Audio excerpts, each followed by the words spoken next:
Registration کے سلسلے میں خود ہماری براہ راست آرمی چیف صاحب سے ملاقات ہوئی، وزیر اعظم سے ملاقات ہوئی. وزیر اعظم نے ایک مسودہ قانون پر دستخط کر دیے. دستخط کرنے کا معنی ہے کہ اس کو منظور کر لیا اور وہ کمیٹی کے اندر چلا گیا. پہلی خواندگی اس کی ہو گئی اور اس کو آرمی چیف نے بھی منظور کر لیا، ہمارے سامنے زبانی منظور کر لیا. لیکن بعد میں جب اس کے نفاذ کا وقت آیا تو اچانک ٹیلی فون آ جاتا ہے کہ اس کو یہ روک دیا جائے، اور وہ ٹیلی فون اس کی وجہ سے وہ ساری کارروائی ایک دم سے رک جاتی ہے. میں اور مولانا حنیف جالندھری صاحب ایک ہفتہ اسلام آباد میں اس کام کے لیے پڑے رہے اور اس کے نتیجے میں ایک ڈرافٹ پر اتفاق ہوا، لیکن اچانک ٹیلی فون آ جاتا ہے کہ اس کو روک دیا جائے. ساری کابینہ منظور کر چکی، اسمبلی میں منظور ہونے جا رہا ہے، وزیر اعظم منظور کر چکے، اور ایک دم سے ٹیلی فون آ جاتا ہے کہ اس کو روک دیا جائے، اور پھر اس کے نتیجے میں اسمبلی ختم ہو جاتی ہے اور وہ قانون جو کا تو رہ جاتا ہے. یہ سلوک ہمارے ساتھ ہو رہا ہے.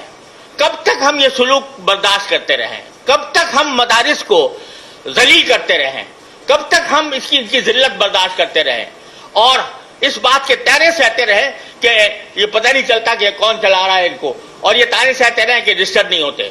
اس لیے آج ہمارے اس اجلاس کے اندر یہ طے کیا گیا ہے کہ ہم اپنے وجود کے تحفظ کو اور دینی مدارس کو برقرار رکھنے پر اور ان کی آزادی اور خود مختاری برقرار رکھنے پر ہم سب ایک پیج پر ہیں.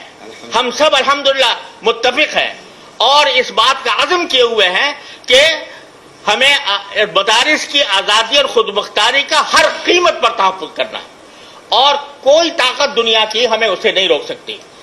حقیقت یہ ہے کہ بیرونی ایجنڈے پر ہمارے ہاں بہت سے کام ہوتے ہیں، اور اب مغربی دنیا پر یہ بات واضح ہو گئی ہے کہ ہمارے راستے میں اگر کوئی رکاوٹ ہے تو یہ مدرسے ہیں، اور یہ LGBT کا پروپیگنڈا کرتے ہیں تو یہ ان کا راستے پر رکاوٹ بنتے ہیں. یہ اگر سرمایہ دارانہ نظام کی حمایت کرتے ہیں تو یہ لوگ اس کی مخالفت کرتے ہیں. سود کی یہ مخالفت کرتے ہیں، یہ LGBT کی مخالفت کرتے ہیں، ٹرانسجنڈر ایکٹ کی یہ مخالفت کرتے ہیں.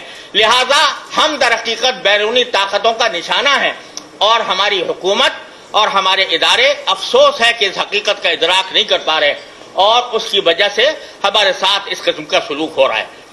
اور آج ہم اس سلوک پر سراپا احتجاج ہیں، اور یہ سمجھ لیجئے کہ کسی شخص کو یا کسی ادارے کو ایک حد تک ہی دبایا جا سکتا ہے.